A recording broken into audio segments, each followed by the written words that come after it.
আজ একটু নতুন প্রজন্মের উদ্দেশ্যে বলবো, যারা গান বাজনার সঙ্গে যুক্ত, কীর্তন হোক আর যে কোনো গান বাজনা হোক, আমি আমার বিচার বুদ্ধির দ্বারা বলি। যেমন গতকাল কীর্তনের পর অনেকেই আমায় বলছিল যে দাদা একই জায়গায় দাঁড়িয়ে আছেন। আমি কোন দিক থেকে? দেখার দিক থেকে এটা অন্য কিছু। বলছে না, গলাটা একই রকম আছে, বরঞ্চ টেম্পার আরও বেড়েছে, বই কমেনি। এটা কি করে সম্ভব হয় আমাকে বলছে। তা প্রতি উত্তরটা আমি তখন ভাবলাম যে সভাতেই দেব, তাই আজকের সভায় কথাটা উত্থাপন করলাম এবং কথাটা মীমাংসা করি। আমি মনে করি এই দমের যে কাঁচটা, এতক্ষণ ধরে এক জায়গায় যে দাঁড়িয়ে থাকা এবং সেটা নড়ছে না, সুরটা অনেক সময় দাঁড়াতে গেলে সুরটা যখন নড়াচড়া করে তখন একটা টেকনিক্যাল ব্যাপার ব্যবহার করা হয় গান বাজনার ক্ষেত্রে, মানে সেই জায়গাটা ছোঁয়া দিয়ে চলে আসা। তাহলে সাধারণ মানুষ বুঝতে পারবে না যে আমার ওখানে দাঁড়ালে পরে গলাটা কাঁপছে কিনা। তা মনে রাখবেন, মাথায় রাখবেন, এইরকম দাঁড়াতে গেলে আপনাকে সে দম অর্জন করতে হবে। বলে দমটা কিসে পাবো? নতুন প্রজন্ম যারা, এই তুমি তো গাও, ভালো করে জেনে নাও। অনেকে ভাবে প্রাণায়াম করলে হয়। আপনি করুন প্রাণায়াম, দেখি কতটা দম হয়। আমি একটা পথ দেখাই, সব থেকে সহজ পথ। সংযমী হলে সব কাজ সিদ্ধি। আপনি যদি গ্ল্যামার ধরে রাখতে চান, শরীর স্বাস্থ্য ধরে রাখতে চান, স্মরণ শক্তি ধরে রাখতে চান, বৃদ্ধ বয়স পর্যন্ত গুছিয়ে কথা বলার শক্তি ধরে রাখতে চান, সব কিছুর মধ্যে সংযমী। এই সংযম যদি থাকে তাহলে আপনার যেভাবে ইচ্ছা, বিশেষ করে গলার কাজ করতে গেলে, গলাটা হলো খুব সূক্ষ্ম, অতি সূক্ষ্ম জিনিস। মনে রাখবেন, ভেতরটা খুব সূক্ষ্ম ব্যাপার, সূক্ষ্ম। সেই জায়গাটাকে ধরে রাখতে গেলে সংযমী হতে হবে। সংযম করলে আপনার যে বয়স সীমায় আসুক না কেন, গলা আপনি যেভাবে নিতে চাইবেন সেইভাবে যাবে। এটা আমার ব্যক্তিগত মতামত। আমার কাছে যদি কেউ জানতে চায়, আমি প্রতি উত্তরটা এটাই দেব। অন্যান্য লোকের অন্যরকম বক্তব্য হতে পারে। প্রাণায়াম করুন, সাঁতার কাটুন, কলা খাবেন না, দই খাবেন না। আমি তো জম্মের খাওয়া খেয়ে এলাম, দই বাড়িতে খেলাম, জম্মের খাওয়া খেলাম, যা দিয়েছে তাই খেলাম, একটা জিনিস ফেলিনি। আমাকে দেখছে আর বলছে এত খান? না, এত খাই। হরে কৃষ্ণ। আমার খাওয়া দাওয়া একটু বেশি, আর গতকাল একটু মাল খেয়েছিলাম, আজকে একটু টেম্পারটা বেশি আছে। অনেকে ভেবেছে কালকে একটু খাওয়া দাওয়া করেছি। আমি বললাম যে বিনা মদেতেই এরকম নেশার কাজ করলাম, আর খেলে পরে কি বলবেন? হরে কৃষ্ণ। মনে রাখবেন, সেই জগাই মাধাই দুই ভাইয়ের কথা গত রাত্রে চৈতন্য ভাগবত, বৃন্দাবন দাস ঠাকুর যা বর্ণনা করেছেন। পরবর্তীকালে নরোত্তম দাস ঠাকুর গাইলেন, জগাই মাধাই পাপী ছিল, আমার প্রভু তারে উদ্ধারিল, তারা হইল পতিত পাবন। অর্থাৎ জগাই মাধাইয়ের প্রতি এমন কৃপা করলেন নিতাই গৌর দুই ভাই। আজকে কলিযুগের মানুষ, কলির জীব, কি ছেলে কি মেয়ে, দিন অন্তে একবার যদি জগাই মাধাইয়ের নাম উচ্চারণ করে তাহলেও তারা উদ্ধার হয়ে যাবে। দেখেছেন, ভগবানের নাম নিতে হবে না, হরে কৃষ্ণ মহামন্ত্র নাম গাইতে হবে না, শুধু বলতে হবে জগাই মাধাই কি জয়, উদ্ধার হয়ে। বলে কেন? বলে তার আর পতিত নয়, পতিত পাবন হয়ে বসেছে। পতিত পাবন আখ্যাটা কাকে দিয়েছি? নিতাই সুন্দর। পতিত পাবন আখ্যা কাকে দিয়েছি? গৌর সুন্দর। সেখানে নিতাই গৌর দুই ভাই সেই শক্তি তাদেরকে দান করলেন যে তোমাদের তো উদ্ধার করলাম, পরবর্তীকালে তোমাদের নাম যারা নেবে তারা উদ্ধার হয়ে যাবে।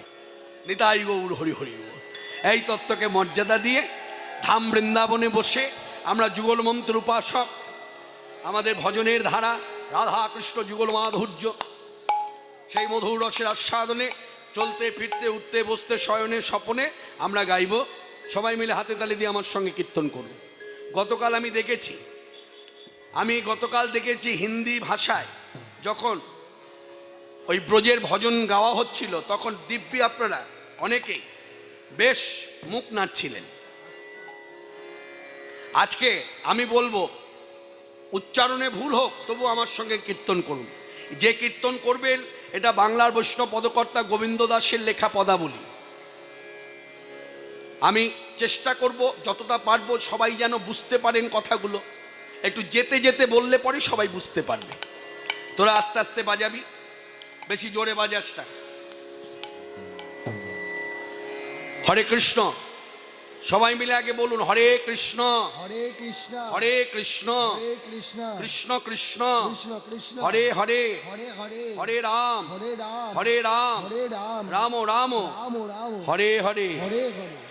শ্রী রাধা রমন রমণী মন মোহন বৃন্দাবন বন দেবা। বলুন শ্রী রাধা রমন। মাস্ক গুলো খুলে দিন আস্তে, মুখের থেকে মাস্ক গুলো খুলে দিন আস্তে আস্তে। মানে মাস্ক পরে থাকতে বলেছে বলে কারোর সাথে কথা বলছেন না, তবুও মাস্ক পরে আছেন। কারোর সাথে কথা বলতে গেলে দূরত্ব বজায় রাখতে হবে আর মাস্কটা ব্যবহার করতে হবে। কথা যদি না বলেন আপনি মাস্ক না ব্যবহার করেও থাকতে পারেন। ওই যে স্যানিটাইজার ব্যবহার করতে বলেছে, এই সারাক্ষণ ধরে শুধু ফঁচ করে মেরেই যাচ্ছে। আরে বাবা বলেছে খেতে বসলে স্যানিটাইজার ব্যবহার করো, মুখে হাত দিতে গেলে স্যানিটাইজার ব্যবহার করো, নাকে কানে হাত দিতে গেলে স্যানিটাইজার ব্যবহার করো। এখন বাস থেকে নেমেছে সারাক্ষণ ওই ফঁচ করেই যাচ্ছে। তাই যারা যারা মুখে মাস্ক দিয়ে আছেন, মাস্ক দেওয়া থাকলে তো বলা যাবে না, মাস্কটা খুলুন, একটু হরিনাম করুন, কোনো ভয়ের কিছু নাই। হ্যাঁ, আতঙ্ক করলে হবে না, ভয় থাকবে কিন্তু সেটা আতঙ্ক, আতঙ্ক আলাদা জিনিস। ভয় আর আতঙ্ক এক নয়। আতঙ্কে কি হয়? হার্ট অ্যাটাক হয়, মরেই গেল। ছবি আঁকা সাপ ছবল দিয়ে দিল, বলে আঁকা সাপ আবার ছবল দেয়? বলে না, ওই সাপ দেখে অনুভবটা হয়েছে সাপ, এই বিষটা তার দেহের মধ্যে কিরা হয়ে গেল। ঠিক সেই রকম। তাই সবাই মিলে মাস্ক খুলে আমার সঙ্গে হাতে তালি দিয়ে বলুন শ্রী রাধা রমন রমণী মন মোহন বৃন্দাবন বন দেবা। বলুন শ্রী রাধা রমন বৃন্দাবন বন দেবা।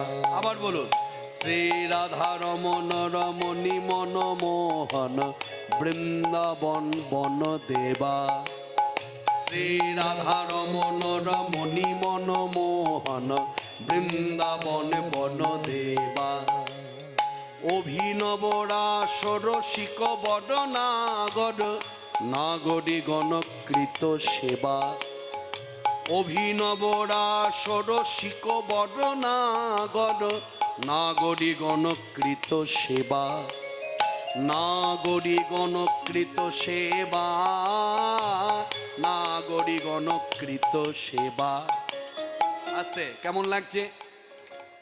না না, মন খুলে আমাকে বলে যান, বলুন কেমন লাগছে। এই কথাটা জিজ্ঞেস করার অর্থ কি জানেন? এর পেছনে একটা অর্থ আছে। দেখবেন বৈষ্ণব পদ পদাবলী যখনই আপনি মুখে আওড়াবেন তখন ভেতর থেকে একটা কৃষ্ণ ভক্তির উদয় হবে। ধরুন আমি দীর্ঘকাল ধরে গান গাইছি, কীর্তন গাইছি, আমি একটা গান লিখতেই পারি, সেই লেখার মধ্যে কৃষ্ণ নাম থাকবে, রাধা মাধবের নাম থাকবে, গোপীনাথের নাম থাকবে। জানবেন আমার লেখা গান আপনি যদি গানও করেন, সেটা যদি নামও হয়, ভক্তি কিন্তু আসবে না। কেন আসবে না? হরে কৃষ্ণ কেন আসবে না? কারণ আমার ভেতরের ভক্তিটা তো শুদ্ধ নয়। আমি তো লীলা দর্শন করে কিছু লিখি নাই, আমি লিখেছি ভেবে ভেবে এখানে গোপীনাথ নাম দিই, এই নাথের সঙ্গে আবার এখানে ব্রজনাথ দিই, তাহলে মিলে যাবে, এই ভাবনা চিন্তা। আর বৈষ্ণব মহাজন যারা, তারা তাদের সাধনাটা এত স্বচ্ছ, তারা লীলা দর্শন করেছে, লীলা দর্শন করে যা পেয়েছে সঙ্গে সঙ্গে লিখেছে, লিখে জগৎকে জানিয়েছে যে তোমরাও আস্বাদন করো, এই কীর্তন করলে তোমাদেরও সেই ব্রজের লীলাটা আস্বাদন হবে। এই হলো মহাজনের পদাবলীর মাহাত্ম্য।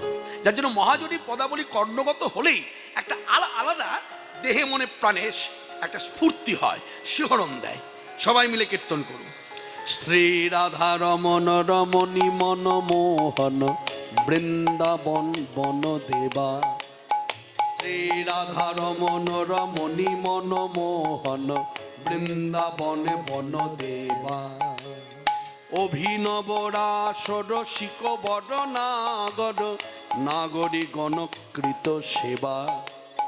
নাগরী গণকৃত সেবা, নাগরী গণকৃত সেবা। শ্রী রাধা রমন রমণী মন মোহন বৃন্দাবন বন দেবা। প্রজাপতি দম্পতি হৃদয়ানন্দন নন্দন নবগণ শ্যাম। প্রজাপতি দম্পতি হৃদয়ানন্দন নন্দন নবঘন শ্যাম। নন্দীশ্বর পুরটপটাম্বর নন্দীশ্বর পুরটপটাম্বর রামানুজ গুণধাম। রামানুজ গুণধাম রামানুজ গুণধাম। শ্রী রাধা রমন রমণী মনমোহন বৃন্দাবন বন দেবা। উলধ্বনি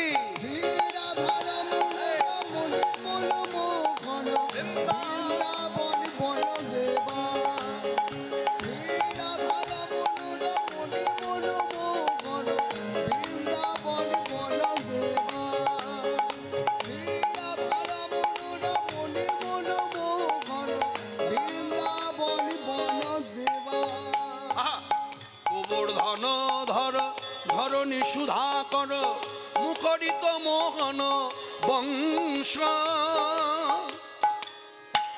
গোবর্ধন ধর ধরণী সুধাকর মুখরিত মোহন বংশ। দাম সুদাম সুবল সখা সুন্দর দাম সুদাম সুবল সখা সুন্দর দাম সুদাম সুবল সখা সুন্দর। শিখিচন্দ্র চারু অবতংশ শিখিচন্দ্র চারু অবতংশ শিখিচন্দ্র চারু অবতংশ।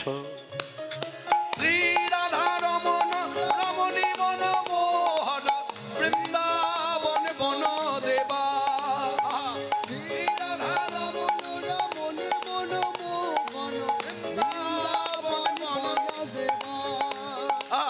কালীয় দমন গমন জিতি কুঞ্জর কুঞ্জর চিতরতি রঙ্গ। সবাই বলছেন তো মায়েরা, উচ্চারণে যদি একটু ভুলও হয় কোনো দোষ নাই, কোনো অপরাধ হবে না।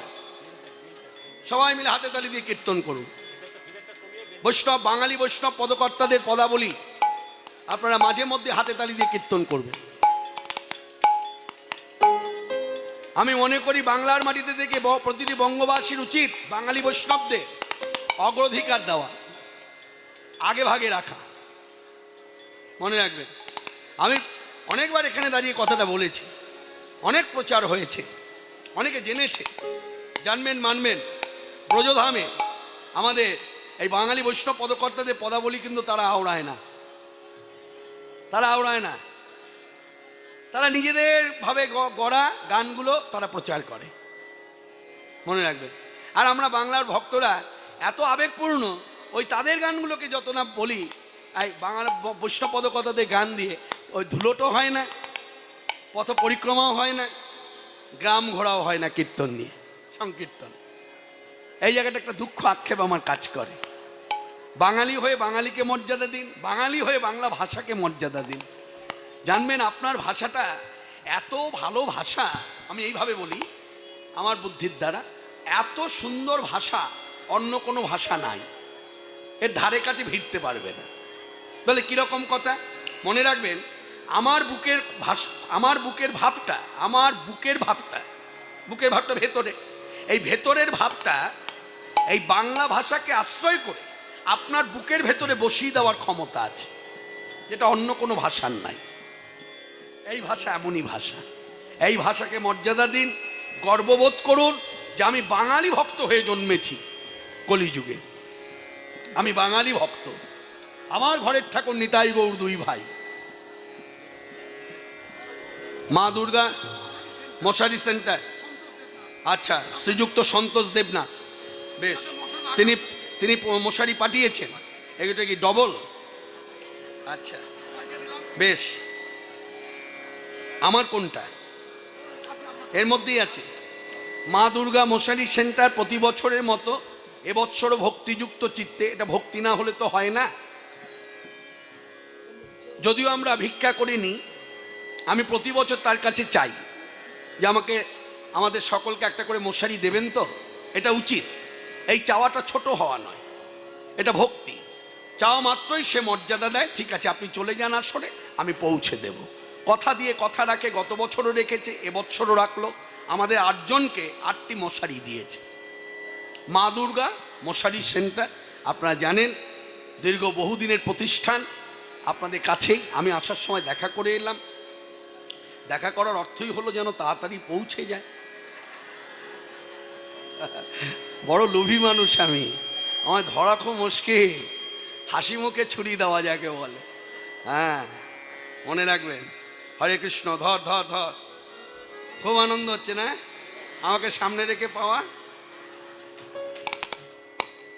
নে, আর কি, আর কটা বছর? হরে কৃষ্ণ কৃষ্ণ কৃষ্ণ হরে হরে, হরে রাম রাম রাম হরে হরে। সবাই বলুন। কালীয় দমন গমন জিতি কুঞ্জর, কুঞ্জর চিতরতি রঙ্গ। কালীয় দমন জগন জিতি কুঞ্জর, কুঞ্জর চিতরতি রঙ্গ। কালীয় দমন গমন জিতি কুঞ্জর, কুঞ্জর চিতরতি রঙ্গ। গোবিন্দ দাস হৃদয় মণি মন্দিরে, গোবিন্দ দাস হৃদয় মণি মন্দিরে। অবিচল, অবিচল কি? অবিচল মূরতি ত্রিভঙ্গ, অবিচল মূরতি ত্রিভঙ্গ, অবিচল মূরতি ত্রিভঙ্গ। শ্রী রাধা রমণ রমণী মনমোহন বৃন্দাবন বনদেবা। সবাই মিলে শ্রী রাধা রমণ মনি মনমোহন বৃন্দাবন বনদেবা। শ্রী রাধা রমণ মনি মনমোহন বৃন্দাবন বনদেবা। বৃন্দাবনে বনদেবা, বৃন্দাবনে বনদেবা। হে বলিए भाई वृंदावन धाम की জয় हे, बोलिए भाई राधा ठाकुरानी की জয় बोलिए भाई भगवान श्री कृष्ण चंद्र की, জয় অনুগত দাস দাসী কি। মধুময় শ্রী ধামে বৃন্দাবনে। ধাম বৃন্দাবন। সময় মধ্যাহ্ন, মধ্য গগনে সূর্য। খেলায় রত ছিল রাম কানাই 2 ভাই, আরো বন্ধুদের সঙ্গে, মানে সখাদের সঙ্গে। খেলা খেলতে খেলতে হঠাৎ করে এই যে প্রাণ গোবিন্দ, সখ্য ভাব, বন্ধু ভাব, এই প্রাণ গোবিন্দ যিনি রাধানী, হ্যাঁ, ডান দিকে দাঁড়িয়ে আছেন। হরে কৃষ্ণ। এই প্রাণ গোবিন্দ সখ্য ভাবে খেলা খেলতে খেলতে বলে দিলেন, এই শোন, বলে কি, আমি আর খেলা খেলবো না। একেবারে সরাসরি ঘোষণা করলেন, আমি আর খেলা খেলবো না। কেন কেন? কারণ বলে খেলা ভালো লাগে না, আমি আর খেলা খেলবো না। বলছে আমি আর খেলা খেলবো না। বলে কেন? না খেলা ভালো লাগে না। এখন ভালো লাগে না যখন বলেছে সবাই মেনে নিল, কিন্তু একজন মানলো না। তিনি কে? তিনি হলেন অগ্রজ। কে? দাদা বলরাম। কে? না দাদা বলরাম।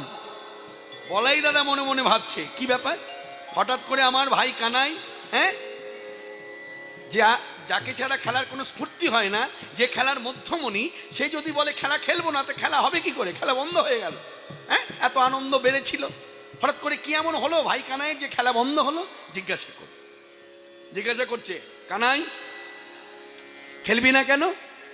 কানাই তো খুব সুচতুর, চাতুরালি করে বলে দিলেন, আমি ক্লান্ত, আমি শ্রান্ত। মানে পরিশ্রম হয়েছে খেলায়? বলছে হ্যাঁ। তখন দাদা বলরাম মনে মনে ভাবছে, যে ভাই কানাই আমার কালীয় নাগের মাথায় নৃত্য করলো, নৃত্য করবার পর ক্লান্ত হলো না, যে ভাই কানাই আমার 7 দিন ধরে একভাবে, যদি আপনারা কেউ ভাববেন বা বলবেন যে আপনি তো স্বাস্থ্যগতভাবে কথা বলেন, তা এখানে যেন কোথায় একটু ভুল হয়ে গেল না? কৃষ্ণ কি 7 দিনই ধরেছিল? 6 দিন। মনে রাখবেন, মাথায় রাখবেন। হ্যাঁ, ঠিকই বলছেন, 6 দিন।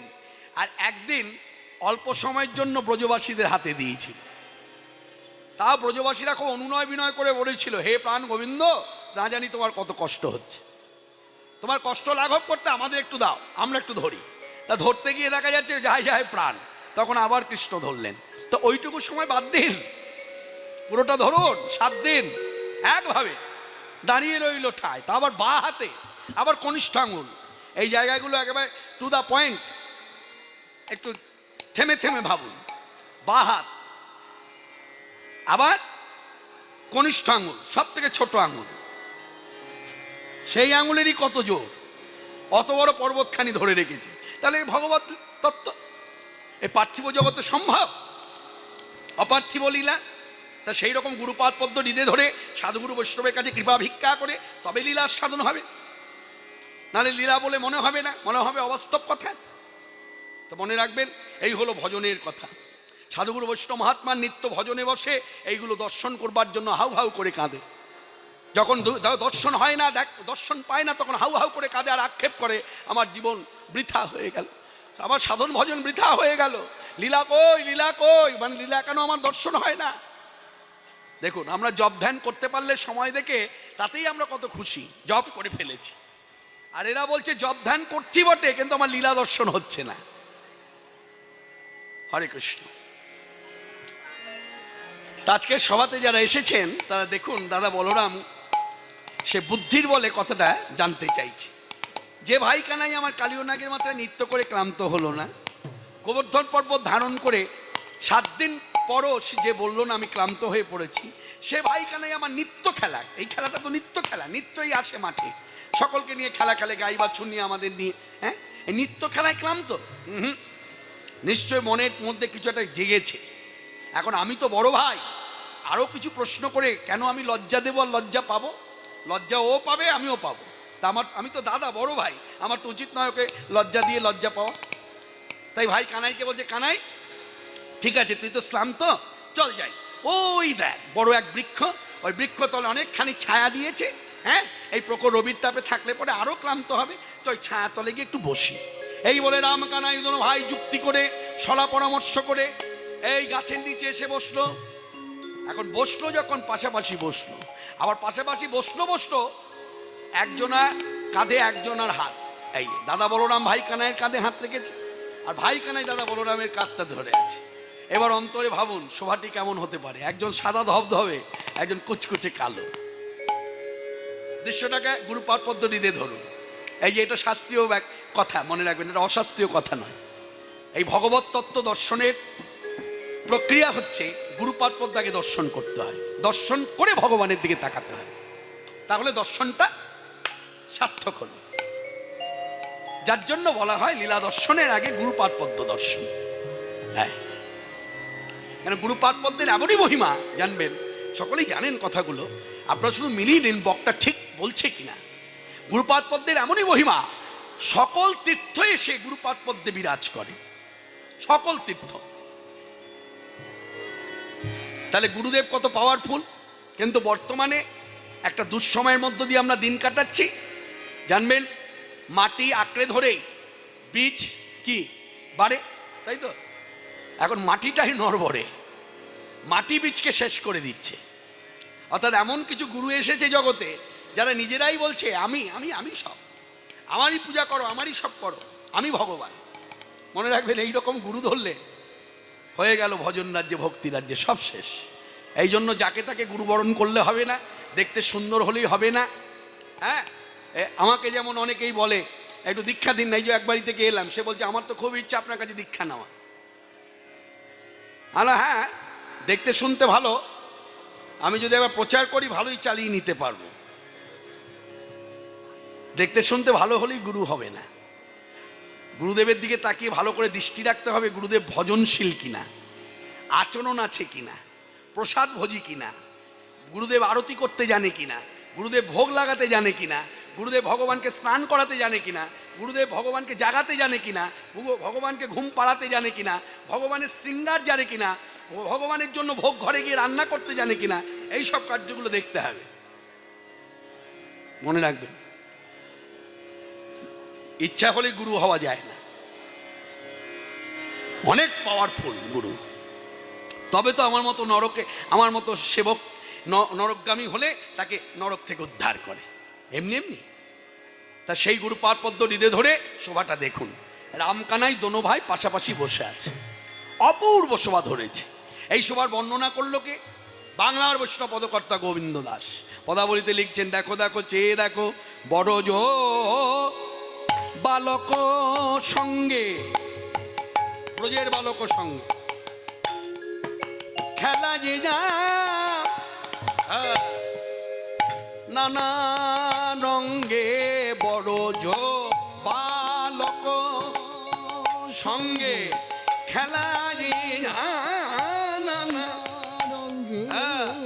ছায়াতে বসিল দুই ভাই, রাম কানাই ছায়াতে বসিল দোনো ভাই, যাদের নামে রাম কানাই ছায়াতে ছায়াতে বসিল দোনো ভাই, আমার রাম কানাই অতিশয় শ্রম ভরে ভান্ডি তরুর তলে, অতিশয় শ্রম ভরে ভান্ডি তরুর তলে, অতিশয় শ্রম ভরে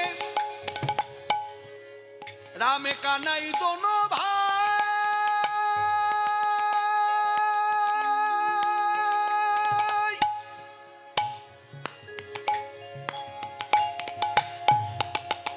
বিনোদে খেলা সমাধিয়া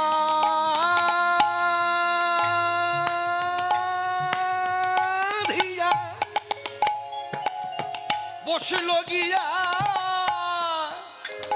ভান্ডিত তরুর তলে, অতিশয় শ্রম আজ ভান্ডিত ঘুম ঘরে সুতল বলাই, ভাইয়ের মুখ চায় বলাই দাদা ঘুমামল, বলাই দাদা আমার ভাইয়ের সুখ মনে গনিল, বলাই দাদা ঘুমামল, ভাইয়ের সুখ মনে গনিল, বলাই দাদা ঘুমামল, ঘুম ঘরে সুতল বলাই। আপনারা শুনলেন তো, এই আখরের মধ্য দিয়ে কিন্তু অর্থ পেয়ে গেলাম। কি কারণে ঘুমিয়ে পড়ল না? ভাইয়ের সুখ মনে গনিল, মনে মনে গণনা করলেন কি করলে ভাইয়ের সুখ হবে। প্রশ্ন করলে সুখ হবে না ঘুমিয়ে পড়লে সুখ হবে? আমি যদি ঘুমিয়ে পড়ি তবে তো বড়, ঘুমিয়ে পড়লে পড়া মানে কি? লুকিয়ে যাওয়া, নিজেকে আড়াল করে নেওয়া। একটা হলো ছেড়ে চলে যাওয়া, ছেড়ে গেলে আবার বিপদ। মা বলে দিয়েছে ওদের ছেড়ে কোথাও যাবি না, তুই বড়, সবার মধ্যে বয়সে বড়, আবার সবার মধ্যে বলিয়ান, তোর উপরে দায়িত্ব দিলাম, ভাইদের দেখে রাখবি। তা মায়ের কথা অমান্য করতে পারি? ওদের ছেড়ে যদি এখন চলে যায় হবে, বিপদে যদি পড়ে।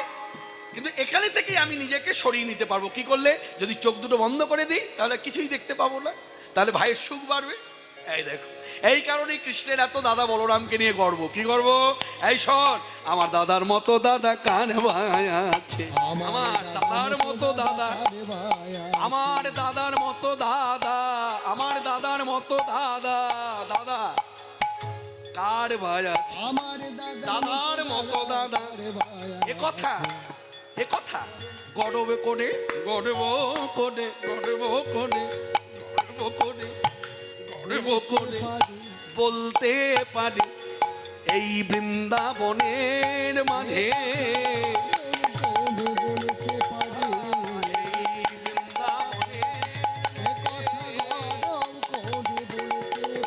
আমার দাদার মতো দাদা কার ভাই আছে। এই সেই দাদা ঘুমো ঘরে সুতলো বলাই। আজ ঘুমা বলো বলো রাম।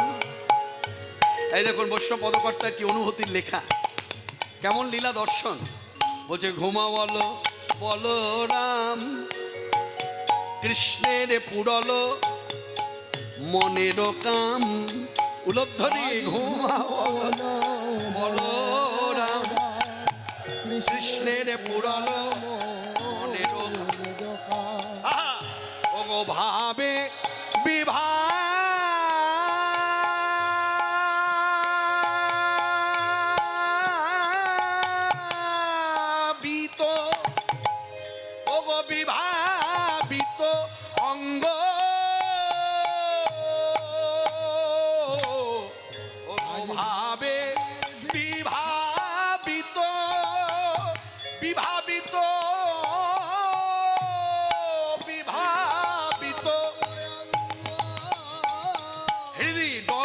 করিছে হৃদি ডগমগে কানাইয়ে করছে, হৃদি ডগমগ করিছে ডগমগে কেন করছে।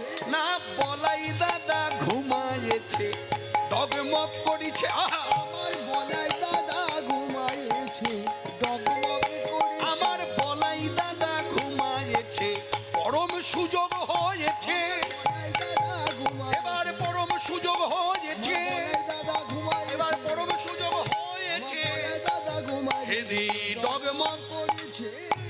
ভাবে বিভাবিত অঙ্গ অঙ্গ অঙ্গ